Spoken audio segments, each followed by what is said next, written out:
Okay, so as you can guess, tonight we're going to be discussing kashrut, the way that we keep kosher. And as you can also see by the number 1, this is going to be the first of 2 different sessions. I'm not going to put them back to back because it's a lot to swallow. Okay, I have to work on my material. But what I did want to do is next week, I want to give a Q&A session. That is to say, I want to give you guys a chance to ask some questions that maybe we haven't got to yet. So you can bring your questions. You can email them to me in advance if you think they are especially complicated, and I need to put up a little bit of a slide to answer some of them. But you can take them off the cuff as well. And for those of you who are out in YouTube land, you can also send in questions so that I'll try to answer them next week as well. But we're going to do the first part of kashrut tonight. And this first part, we're going to deal with the why we keep kosher. And we're going to look at it from a number of different angles.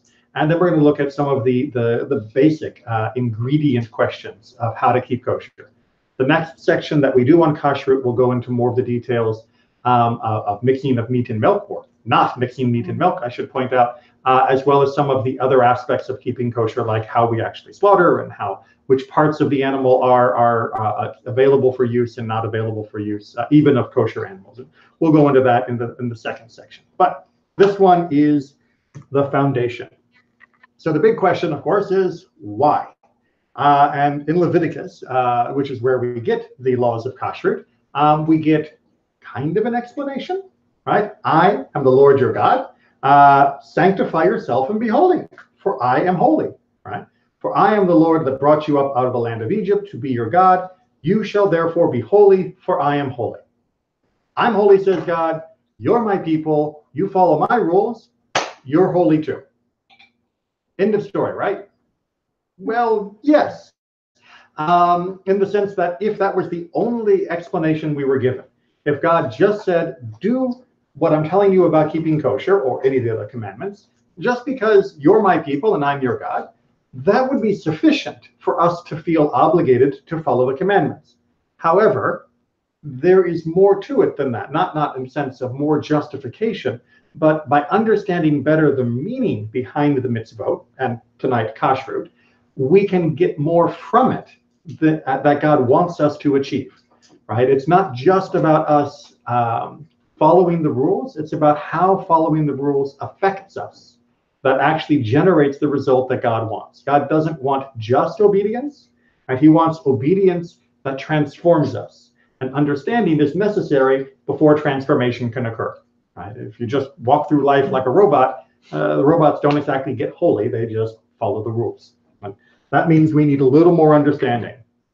As Rambam himself says, Maimonides says in his Mishnah Torah, it is correct for a person to investigate the laws of the Holy Torah and to know their purpose to the best of his abilities. If he does not find a reason for or purpose in something, it should not be light in his eyes, which means just because you haven't figured out the purpose doesn't mean you get to ignore the commandment, right? So when we're talking about yes for beef and no for pork, if you can't figure out why that should be, that doesn't mean you have the ham sandwich. It means that you still do it, still eating the beef only, while investigating why there is a distinction between the two. And even if you never come up with an answer, you don't set it aside just because you couldn't figure it out. That would be rather prideful. He should not reject the commandments because he does not know their reasons, and he should not attribute false ideas to God or think about them as of profane manners. What that means at the second half is just because you can't figure it out doesn't mean you should invent some reason, right? It's not like, well, there's no real reason for this, I'll just imagine a reason. And not a good idea, right? Because now you are filling in gaps with substandard thinking, and that can lead you down all sorts of dangerous paths. And if you think of them as just being, well, why do we do this in the secular life? And that might be the reason why we do it in the spiritual life. You're also likely to come to some mistakes. We're going to come back to that in a little bit, when how people sometimes treat kashrut as though it was just a secular thing. But first, one answer, right? Because now we actually get some answers to this one. So why should we be keeping the commandments of concerning kashrut? Because it is good for us. Now, good for us in a very particular way. This is taken from Abarbanel, one of the great commentators and philosophers of the Middle Ages. God forbid that I should believe that the reason for forbidding foods is medicinal, right? So the first thing he wants to lay out is when he says this is good for us, he's not talking about this is what your nutritionist told you, right? For were it to be so, the book of God's law would be in the same class as any of the minor brief medical books, right? You'd go to Barnes & Noble and there'd be, the South Beach diet, and there'd be the LA diet, then there'd be the God diet, and that would be not the way to think about it, right? It would just be one more among any other secular idea of how to eat. Furthermore, our own eyes see that people who eat pork and insects are well and alive and healthy at this very day. So he wants to point out that you can't imagine that keeping kosher is going to keep you healthy, and that if you break kashrut, you'll get sick. Because we see people, non-Jews, who are allowed to eat anything they want within certain limits. We'll talk about those someday. But basically anything they want, and they're not getting sick, right? I know many people who have a very healthy lifestyle, and they eat pork and they eat whatever else they feel like, and God bless them. Right? God didn't tell them not to, so of course they're allowed to, and I shouldn't be surprised that they are healthy and alive and well. And that should tell us that the things God told us to do aren't keeping us safe from bad food, right? Because food that isn't kosher isn't bad food. It's bad spiritual food. That is to say, it has a spiritual impact, not a physical impact on our body. And it only has a spiritual impact because it was forbidden to us, not something inherent in the meat of pork, right? There's no bad spiritual voodoo in pork, right? It's not that the cells of the pork are imbued with some unholiness. No, not like that, right? Instead, moreover, as he points out, there are more dangerous animals and poisonous herbs which are not mentioned at all in the Torah, right? The Torah doesn't say don't eat arsenic. The Torah doesn't say don't eat hemlock. Right, but those are actually kosher, technically, right? Please don't eat them. But the Torah doesn't forbid them as being ritually impure or as being unholy. The Torah just tells us don't be stupid, but it doesn't specifically rule those out. So clearly, kashrut is not a health guide. Right? It's not, at least not a physical, medicinal health guide.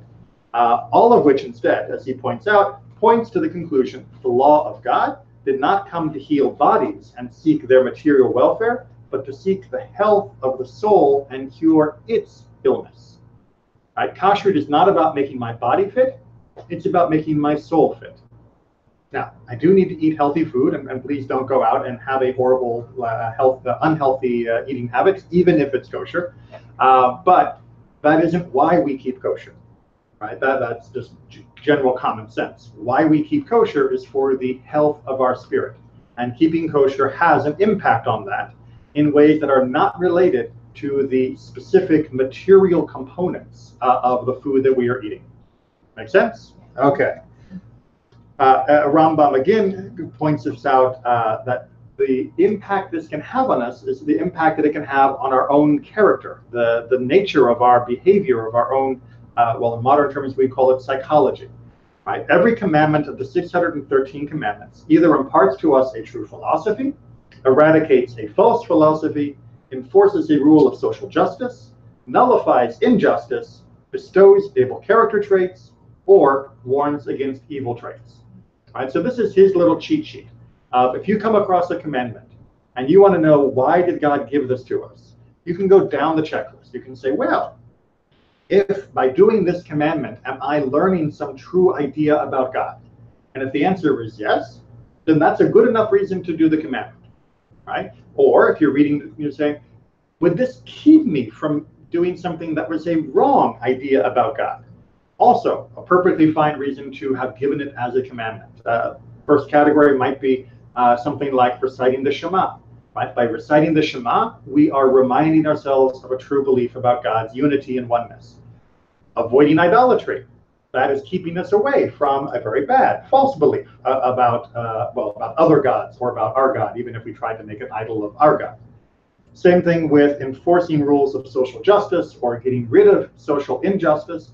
When God tells us to take care of the poor, right, that is most likely a big part of that is making sure that there is social justice, that people who are in need are taken care of, and that people who have been exploited are helped to get over that exploitation. And character traits is his final idea, right? That sometimes the mitzvot are just there, just, not that it's a small thing, to guide us so that we become the best version of what a human should be in our own characters and traits. And all of those sometimes can be combined in the same commandments. And indeed, taking different aspects of Kashrut, because Kashrut, as we'll see, is a bundle of different mitzvot, not just one. Different ones of those commandments, in fact, do all of those, some of those, for us. So it is not a simple thing.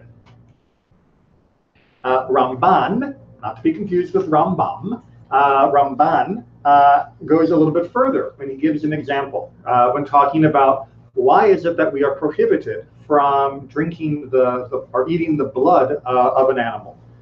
You may know, and if you don't, good, that's why you're here, that Jews don't eat blood. No blood sausage for us. No black pudding desserts and things like that. They're not really desserts, but we don't eat blood. And in fact, when we are preparing an animal after it's been slaughtered, we have to remove the blood even more emphatically than simply like not chewing on the big gushy bits of blood. We actually have to go through a process of de-bloodifying the meat. Why, says Ramban? Well, the blood is the nefesh, it's the spirit of the animal, in which we find its natural instincts. Therefore, we are forbidden to mix animal blood with our blood, for we received the Torah. Right? We're not animals. For us, our lives have to remain untainted from the lower elements so we can better comprehend higher concepts. We are commanded to be merciful. But if we were to eat blood, our souls would become closer to the animals, and it would create coarseness and cruelty. So what he's saying is that when a human deliberately eats the blood of an animal, it almost debases us from being our full human level and turns us more into an animal. He's not talking about some mystical, magical transformation of, like Pinocchio, kids being turned into donkeys. What he's talking about is that when we eat the blood, we are behaving in a way that we think of, that we recognize as being animalistic. And when we do that, we are telling ourselves it's okay to be bestial. It's okay to be nasty, to be bloodthirsty. And when we do that, that has a spillover effect beyond our kitchen. Unlike parts of the meat, the blood is not simply digested by the body, but remains as is and thereby affects the very essence of a person. This is the meaning of the verse. For the nefesh, the life of the flesh is in the blood, or the spirit of the flesh is in the blood, also from Leviticus, which is where most of the laws of Kashrut are first explained. Make sense? Okay. A little bit more, as you can see, we're getting slightly longer. This is from Rabbi Samson Raphael Hirsch, and Rabbi Shimshon Hirsch was one of the great rabbis of the 1800s who was trying to bridge the gap between the modern world and traditional Judaism. Just as the external temple, which represents your holy mission and to which you should sanctify yourself, becomes desecrated by impurity, so are these foods impure and unfit for your spirit. So what he's talking about is, if we had the temple in Jerusalem still, right? There are many things we would not drag in to the temple because it would make the temple area ritually impure. And if we came into contact, then we would have to go through a purification process before we went up to the temple to offer a sacrifice. Well, just as a physical temple can be made impure, so too our temple, meaning our body, can be made ritually impure, or our lives can be made ritually impure by certain things, those things that God forbade us to eat, those things that are not kosher. And as far as they are, all of them, the living place of activity for your own being, which is summoned unto holiness. If you have eaten them, not only touch but absorb them into your system, you may be more nourished and better fed, but the animal instinct will be aroused more strongly within you, and your body becomes more blunted as an instrument of your spirit. Your heart, instead of being holy, instead Your heart instead of being holy, instead of only striving for holiness, namely your sublimity over everything animal-like, is drawn down to the animal, or become the more apathetic and dulled. Your spirit is now faced with a fiercer battle and is less equipped for the fight. Right? The more we allow ourselves to just, eat whatever we feel like, without being mindful, without being thoughtful of it, without being considerate of where the life came from, the more likely we are to simply become somebody that is in our life, to just give in to our instincts. Judaism is very much aware that human beings are physically animals. Right? We are very complicated and very clever animals, but we are physically, at least, animals. And were it not for the spirit in us, we would be another variety of animal, like all the other animals that are out there. And animals do what their instincts tell them. Torah tells us to do better than that. And one of the ways that we shape our instinct is by being thoughtful before we shove things in our face or before we engage in any other of our instinctual activities.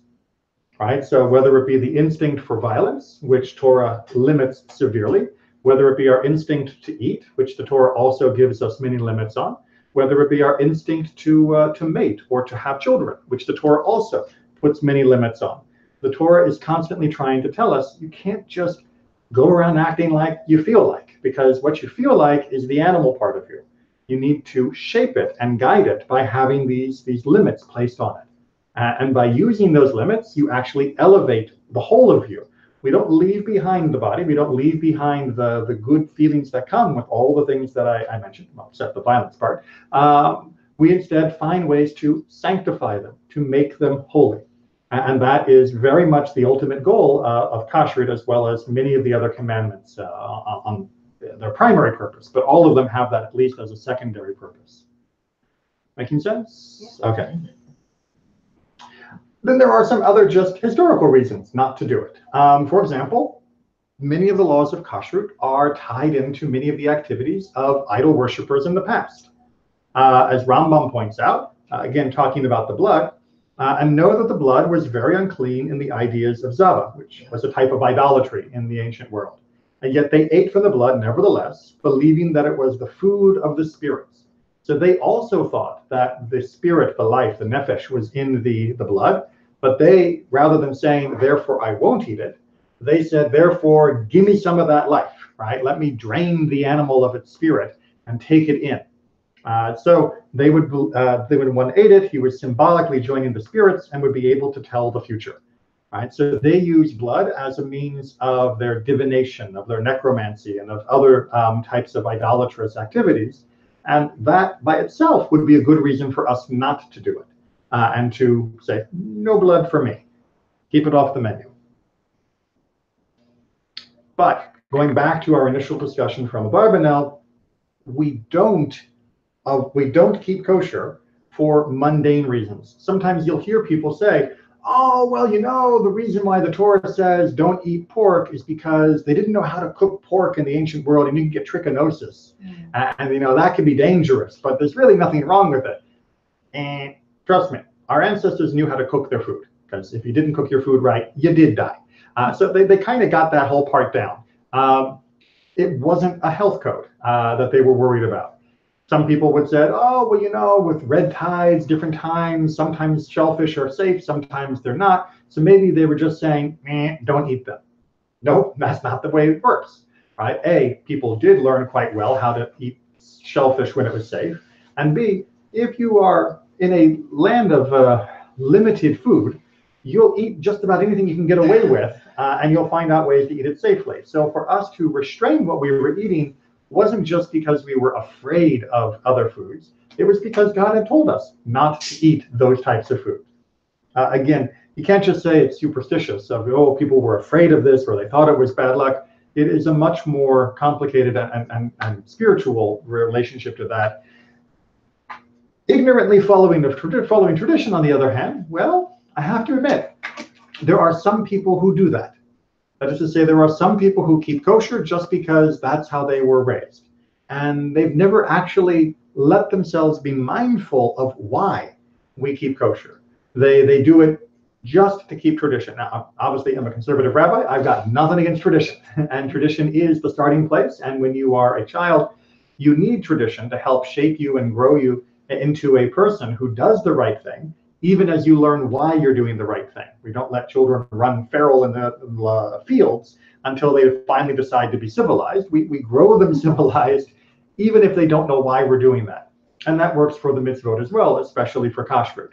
So for young people, of course, tradition is very important, but as we mature, we still need to continue to learn why we're doing what we're doing and how it affects us. So that every time we sit down to eat, every time we buy something at the supermarket, every time we plan a menu, there is an element of spirituality to what we're doing, rather than just, this is what I do. Good? Good. And really, it's not so hard, right? What I've got here on the list, that's pretty much Kashrut. I mean, I know we've got books in the library here that go into much more detail, and we will go into more detail. But I want you to understand that the basics of keeping kosher, the core elements, not elaborating on all the details, but the core elements are actually quite easy to learn and quite easy to remember. And really, once you have laid your lifestyle out, they are quite easy to actually perform. Sometimes it's so easy, in fact, that it's easy to forget that you're supposed to be mindful about what you're doing. It becomes just routine, and routine is the enemy of spirituality. So the basic do's and don'ts. Number one, we eat only beasts with cloven hooves that chew their cud after they have been properly slaughtered. Right? That's like the 1, 2, 3. Right? It has to have a cloven hoof. That's, the feet are those, like, like a cow, have the two parts that are split all the way through. Right? Some animals are only split at the top and they're solid at the back, not kosher. Some animals have a paw, like, a dog or squirrel or something, not kosher. They have to chew their cud.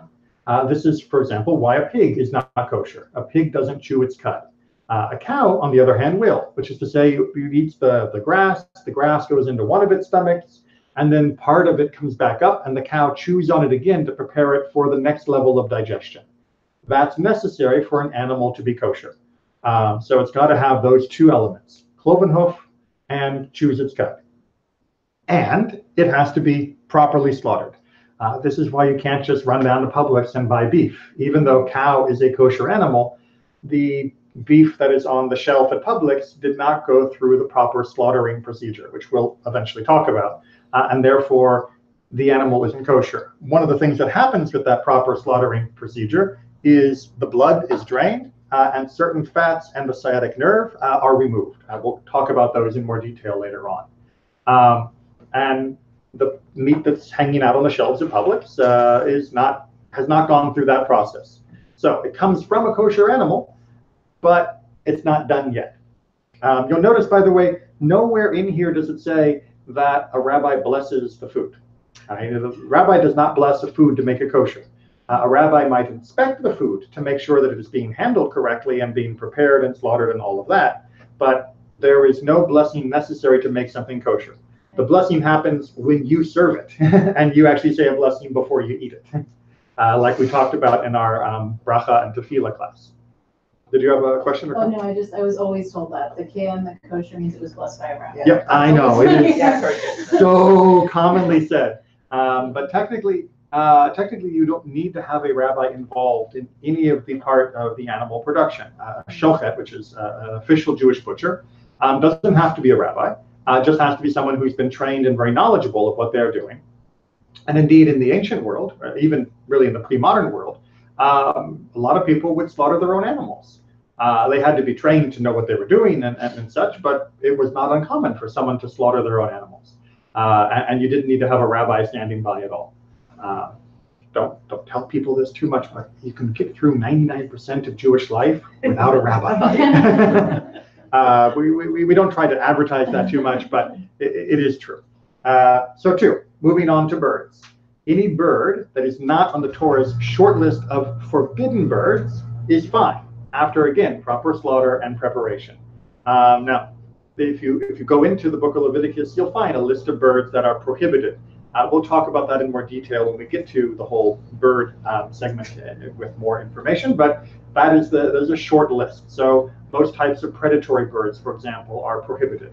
So I'm afraid you're not going to be able to have vulture, you're not going to be able to have eagle, and no hawk or falcon on your dinner table. But most of the birds that are commonly eaten in the rest of the world are by default kosher as well. So your chicken, your quail, your Cornish game hen, that kind of stuff. Everybody agrees that all those are kosher. And of course, everybody's favorite, dove, also known as pigeon. They're basically the same type of bird. 3, fish. Fish with fins and scales, and some locusts are fine, just as they are, meaning they are ready to go. No slaughter needed, no special organ removal. Again, don't eat any like fugu, which is a Japanese pufferfish, which is poisonous. But as far as the kosher goes, the kashrut goes, they are fine.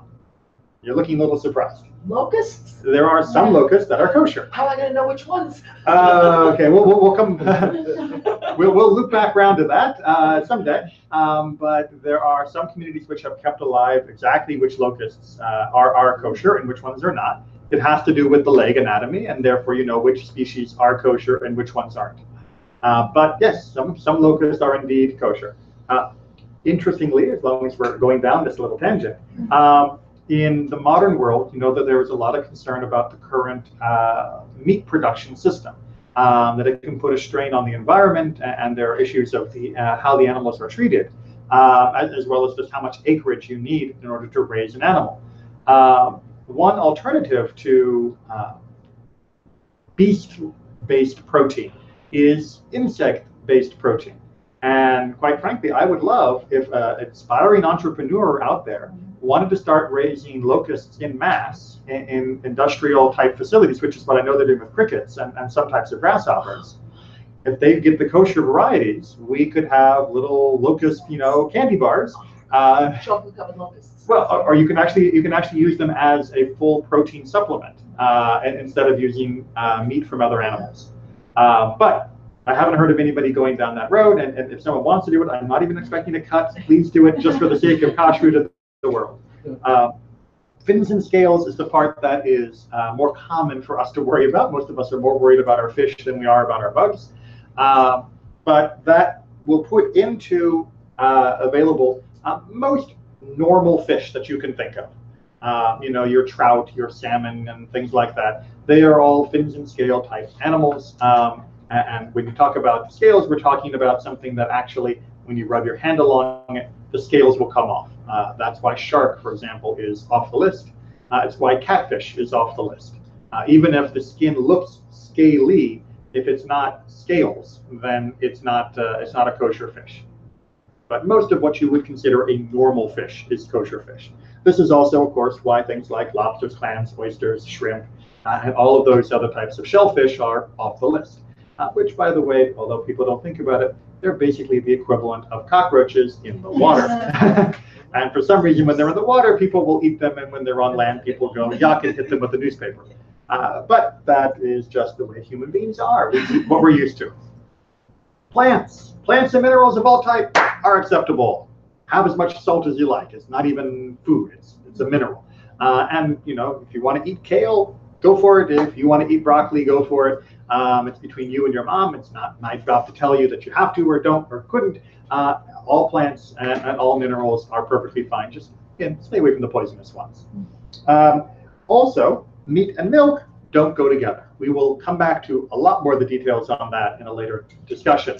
But if you can handle that, which is basically choose the right ingredients and keep meat and milk apart, you've got kashrut down.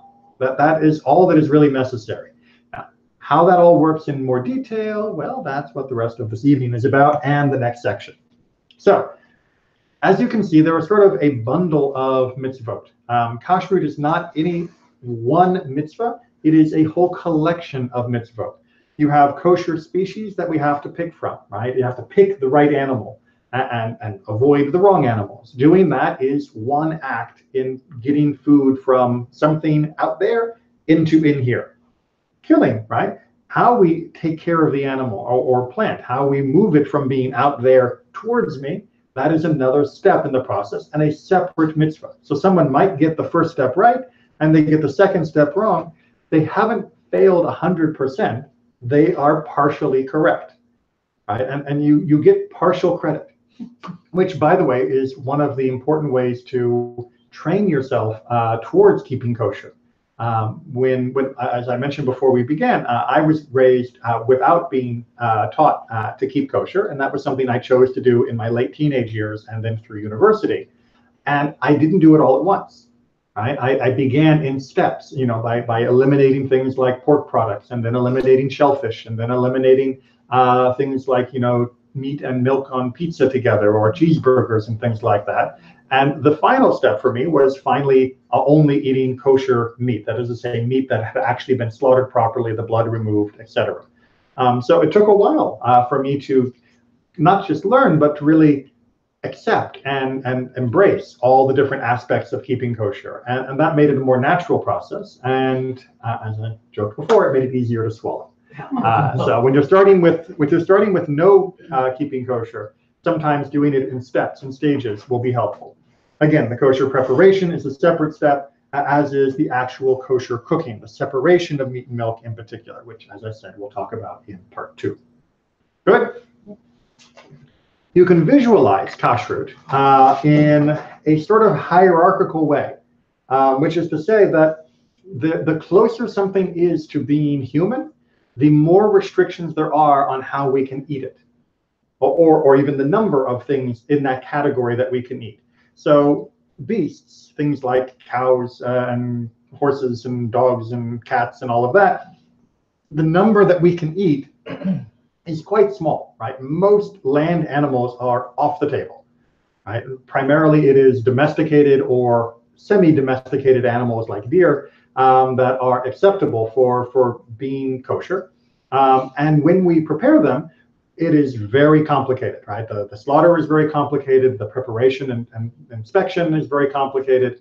The removal of the blood is very complicated. It's not easy. So taking something that is similar to a human being and consuming it requires a great deal of thought, planning, and awareness of what we are doing. At the other end of the spectrum, things like plants and rocks are about as far from being a human being as possible, and therefore they are as freely available as possible. Going back to our discussion from some of our earlier commentators, you can see that when I eat a leaf, it doesn't really change my outlook on how I treat another living creature, because I barely even register that the plant was actually alive, and all the more so for something like salt. But as you move up the hierarchy and something becomes more and more similar to us, there are more and more roadblocks, if you will, or signposts saying, hey, you're taking something's life, you need to be aware of what you're doing. Judaism does not forbid eating meat, obviously. It doesn't tell us we should be vegetarian, let alone vegan, but it does tell us that we have to be aware with what we're doing, especially as we talked about before, because as we treat animals, so we often will end up treating other human beings. And as we give animals more consideration and time and thought, even as we eat them, we will be still, therefore, more likely to be kinder to each other as well. There is a ripple effect of how we behave. Make sense? Okay, so let's start with that broadest category, right? The species, plants. God said, see, I give you every seed-bearing plant that is upon all the earth, and every tree that has seed-bearing fruit. They shall be yours for food. Taken from the creation story of the beginning of the book of Genesis. Plants are the first thing that God mentions for us to eat. He only specifically talks about meat during the time of Noah, which is quite a few generations later. But plant is the first thing. As I mentioned, all plants are by themselves kosher. However, if other ingredients have been added, that is to say, if you are eating a processed food that is plant-based, you do have to be careful to find out what else has been added. Many other things are put into the ready-made packet food that may or may not be kosher. And therefore, if it's not just, bag of frozen peas, we have to check a little more carefully to make sure that it is still just peas in there and not some other weird stabilizer colors and or other chemicals, which are often fancy names for other animal derived products. There are certain types of red dyes, and famously that are made from beetle shells, which, yeah, they don't put that on the package. They just say red dye or carmine. And those are things that we stay away from. But yes, the plants themselves, they're always fine. How they're manufactured and processed, that can be in the modern world something where we still are careful about. Bugs, on the other hand. Okay, we just got a little bit of attention before. Well, Leviticus, you shall not eat among all things that swarm upon the earth, anything that crawls on its belly, or anything that walks on fours, or anything that has many legs, for they are an abomination. No millipedes, I'm sorry. But these you may eat among all the winged swarming things that walk on all four, or walk on four, all that have above their feet jointed legs to leap with on the ground. Of these you may eat locusts of every variety, all variety of bald locusts, crickets of every variety, and all varieties of grasshoppers. Now, there is debate of exactly which varieties of all varieties we actually think they mean when they say locusts and grasshoppers. That's why you'll notice at the bottom that most Jewish people are not comfortable walking through the field, picking up a random locust and eating it, because they haven't got the eye trained to know exactly which species are and which species aren't. I sort of say it's a little bit like eating wild mushrooms. If you're an expert, go for it. It's amazing. If you're not an expert, it's a really good way to get poisoned. And indeed, with most of the locusts and grasshoppers, most people simply don't have the training to know which ones are right and which ones are wrong. There are people who do. And if you're really interested, I'll help you find out. I don't know if locust is a big part of anyone's diet, and you're going to be upset if you have to limit that. But fish. Well, Leviticus again gives us a very clear definition that we've talked about. These you may eat of all that live in the water, anything in water, whether it is in the sea or in the streams that has fins and scales. These you may eat. But anything in the sea or in the streams that has no fins or scales, among all the swarming things of the water and among all the other living creatures that are in the water, they are an abomination for you. Now, I should point out the word abomination has certain connotations in English that are not really there in the ancient Hebrew, right? An abomination doesn't mean that it is like evil. An abomination means it is something you should treat as though it would revolt you, right? Something that you should recoil from, not just something that you should say, well, you know, I'm kind of hungry, but something that you should be unwilling to eat as though it were something that was actually disgusting. It's about seeking to create an emotional reaction to these things in order to make sure that we don't eat them. So when we say that clams are an abomination, it doesn't mean that, you know, they were from Satan or something. It just means that when you look at a clam, you shouldn't think, ooh, that's tasty. You should think, I can't eat that. Keep it away from me. And not because of anything wrong with the clam, but because of the commandment. Good? Good. Things in the air, what we call birds. You'll notice, however, we've gone from swarmy type things, water things, air things, and then we're going to end up on land things. This is the way the Torah categorizes different beasts. It didn't use the, keep penguins cold or find green spots, the taxonomy. Kingdom, phylum, class, order, genus, species. You didn't learn that one? Keep penguins cold or find green spots? Oh. That's what my biology teacher taught us. Yeah. Okay, so the following you shall abominate among the birds. You shall go, whoa, no thank you. They shall not be eaten. They are an abomination. The eagle, the vulture, the black vulture, the kite, falcons of every variety, all varieties of raven, the ostrich, the nighthawk, the seagull, hawks of every variety, the little owl, the cormorant, the great owl, the white owl, the pelican, the bustard, the stork, herons of every variety, the hopo or hopi, I've never been able to pronounce that one in English right, and the bat. Now, because the identity of all of these birds is open to debate, that is to say, translators and commentators disagree on some of these of what we would be pointing at in the sky. What we have accepted as our tradition is to eat birds that we know are kosher. So if you wanted to go into the rainforest of Brazil and find random birds that no Jewish person has ever eaten before, most authorities would say, aren't there enough chickens? Do you really need to go eat that bird that we've never looked at before, so we don't know whether it fits on the list, or whether it's one of the varieties that's under the subspecies of one of the things on the list? So by and large, most Jewish people just stick to standard cuisine that we already know is definitely not on the list. Do you have a question on that? No. And you'll notice, of course, the bat, which is the generally accepted translation for the last on the list, is on the list not because it's a bird in the biology sense, but because it's a flying thing.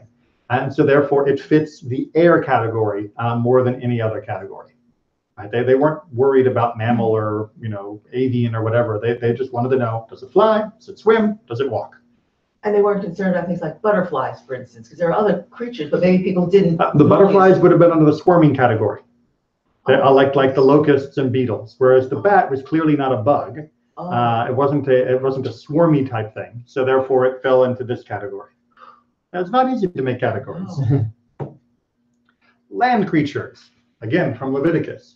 These are the creatures that you may eat from among all the land animals, any animal that has true hoofs with clefts through the hoof all the way through, and that chews the cud, such you may eat, which basically means things like cows, sheep, deer, even giraffe can be kosher. Those are kosher species of animals. Again, we got to slaughter them, prepare them, and everything else, but the basic body is a kosher body.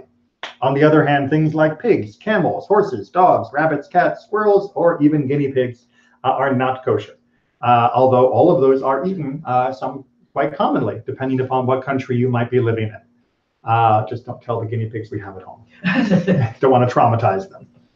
So those are all not kosher because they fail to have both criteria, or sometimes they fail to have one of the two. For example, camels do chew their cud, but they don't have split hooves. What about goat? Goat is under the category of sheep, so yep, goats are fine. And that's why feta cheese, for example, is perfectly acceptable for Jews. Because it comes from a kosher animal. If you had horse cheese, right, the byproducts of these animals are also not kosher. So that's why you can't eat ostrich eggs, even though it make a really big omelet. As I mentioned, slaughter is a big part of how we take care of these animals. Exodus says very clearly, "You shall be a holy people to me. You must not eat flesh torn by beasts in the field. You shall cast it to the dogs." This means that roadkill is not allowed, right? If you're driving down the street and you see a dead deer, deer is kosher as an animal, but because it died from an impact or was attacked by another animal or something, you are not allowed to pick that up and take it home and eat it as part of your meal. There are parts of this country where people do, and that is perfectly fine for them, not okay for keeping kosher. You shall not eat anything that has died a natural death.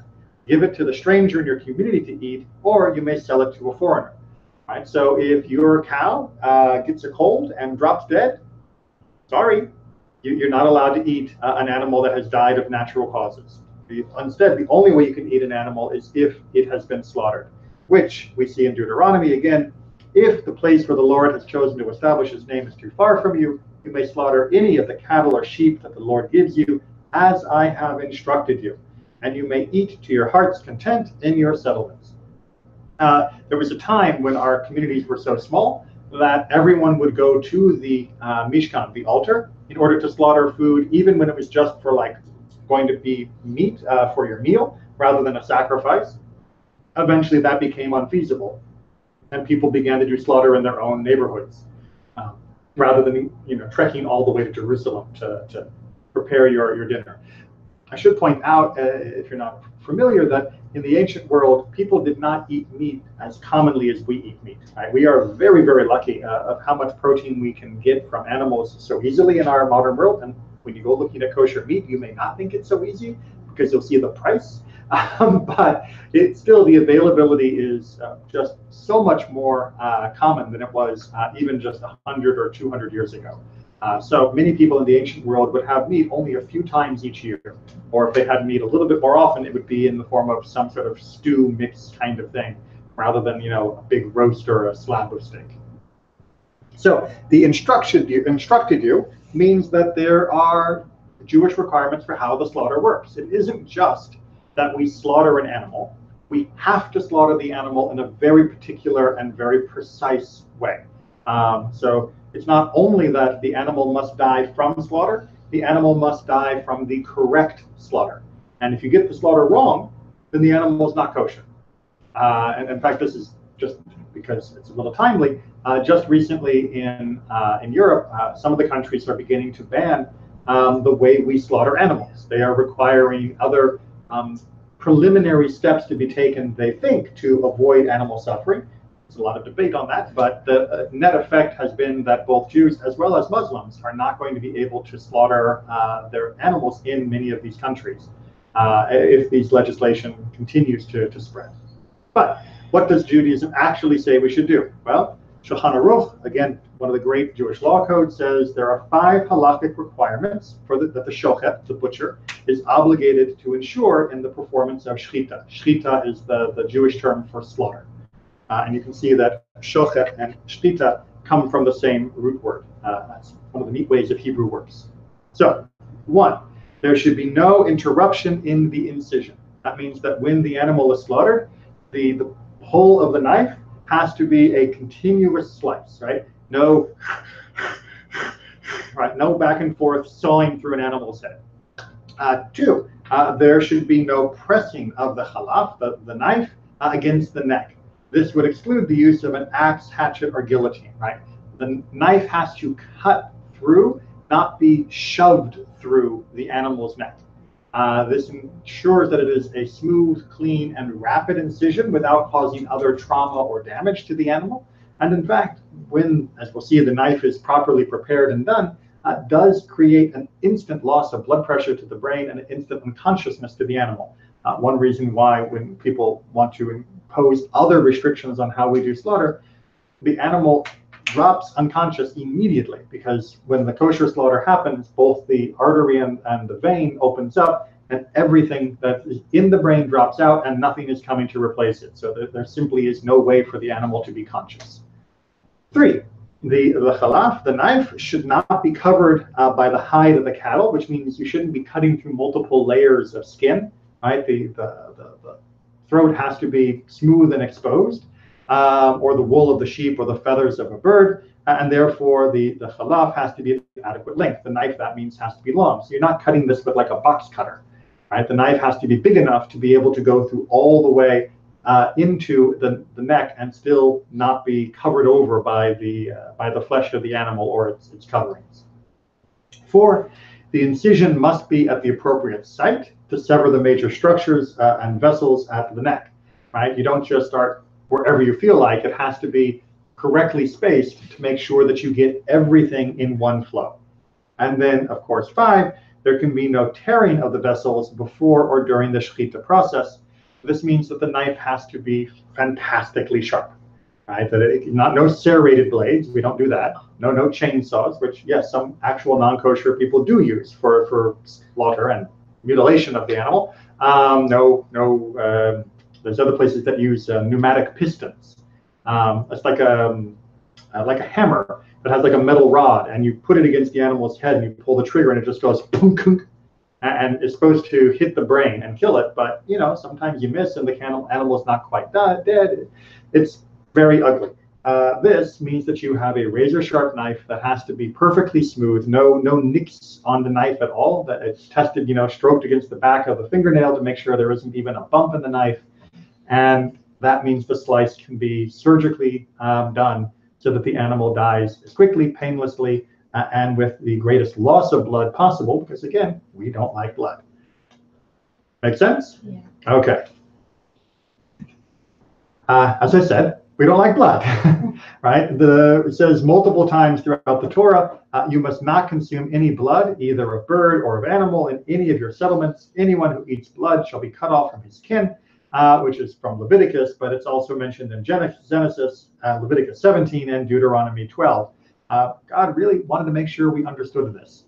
So therefore, all the large blood vessels are removed after the blood has drained, right? So you're never going to find aorta on the menu of a Jewish restaurant.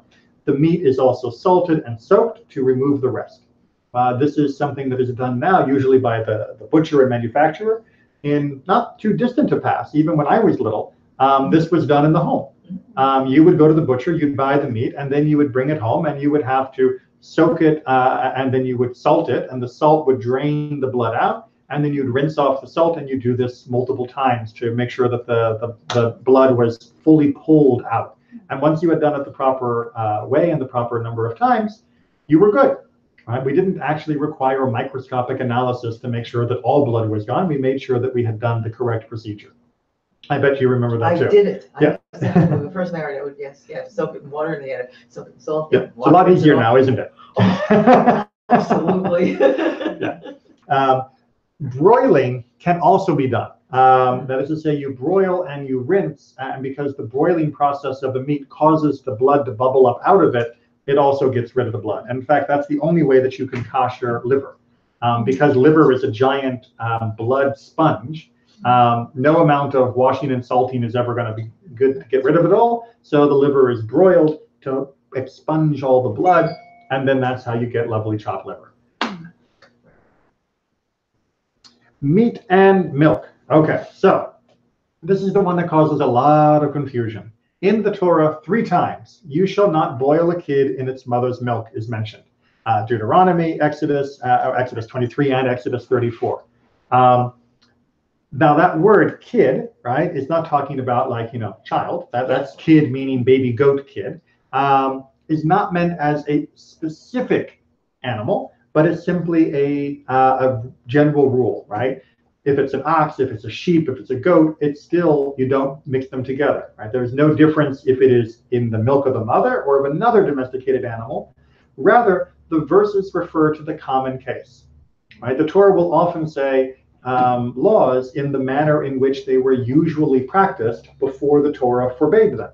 And so if the Torah says, for example, if you find your fellow's donkey or his ox or his sheep, those were the normal animals that went missing. If you found his duck, you still had to return it to the proper owner as well. It wasn't that this was a limitation, it was just an example. And apparently, at the time the Torah was being given, it was normal to take a kid, a baby goat, and to boil the meat or to cook the meat in the milk of the mother. That was some sort of normal practice in their day and age. And God told us not to do that. Not only that, but any mixture of meat and milk was prohibited.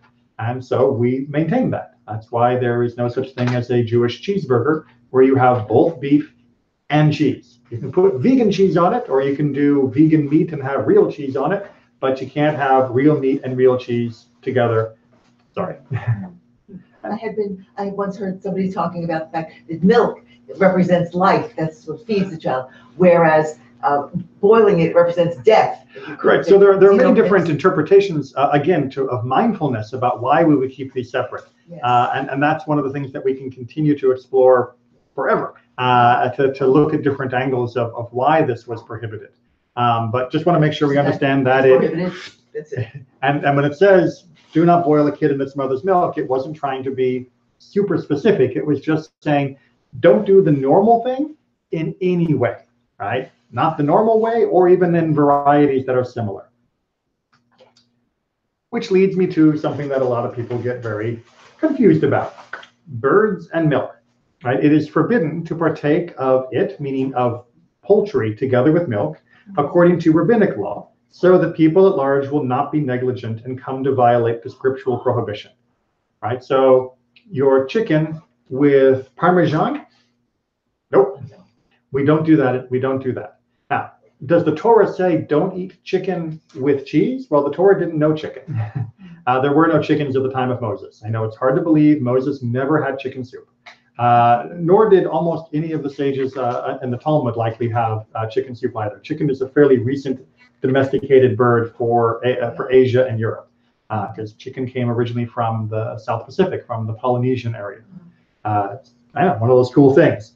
Now, why is this real? Well, most of us, when we think of how could we possibly confuse beef for chicken, well, you're right.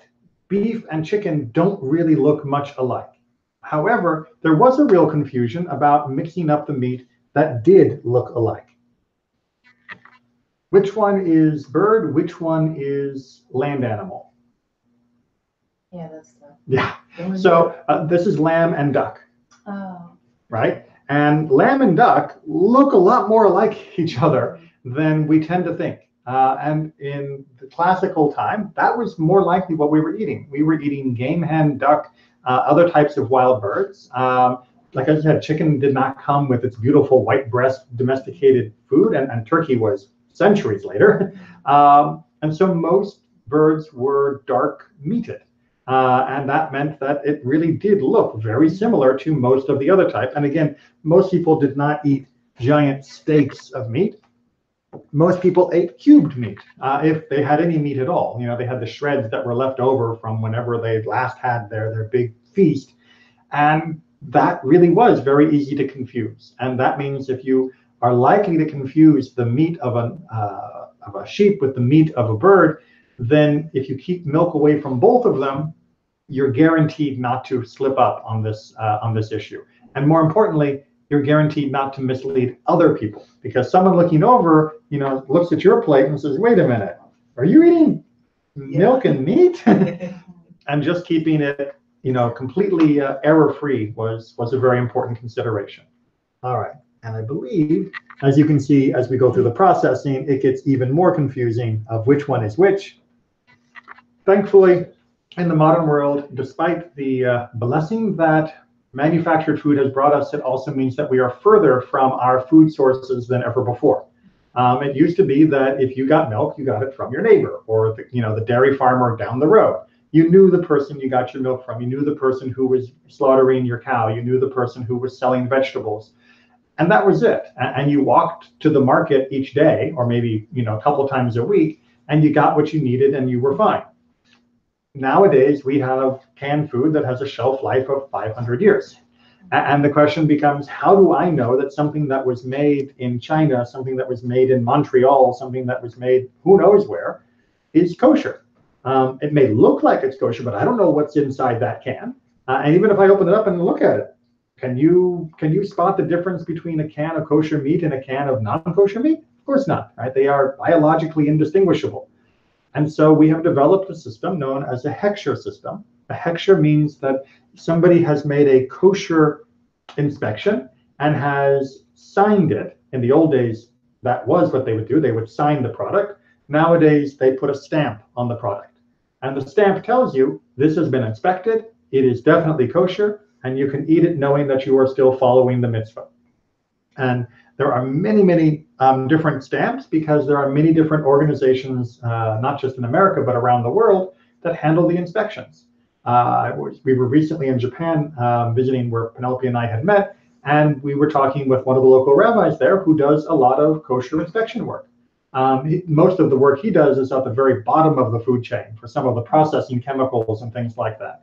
And he has to certify that they're not using anything that isn't kosher. And then those chemicals go to another factory in Vietnam, and then in Vietnam they're put together with something else, and then they go to Mexico where they're put together with the beans, and then the beans end up on our cans. And he's part of the process of making sure that at each step there's a stamp on it that says it's kosher so far. And that allows us to have confidence that what we are eating that is from an anonymous factory on our shelves has actually had a human being look at it and say, yes, it is kosher.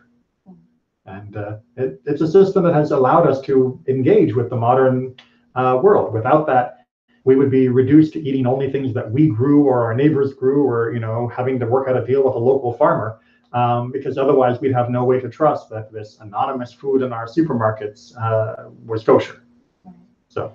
But quickly, not all food is inspected. I mean, like you wouldn't track a can of green beans, right? It's just like meat and. Right. So as I mentioned, if it's something that's just like a plant product, like you said, can of green beans, then usually you're fine. Now, usually I should point out they have been inspected, which is nice.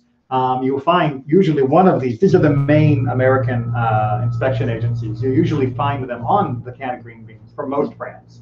Now that you got your eye in, you'll find them.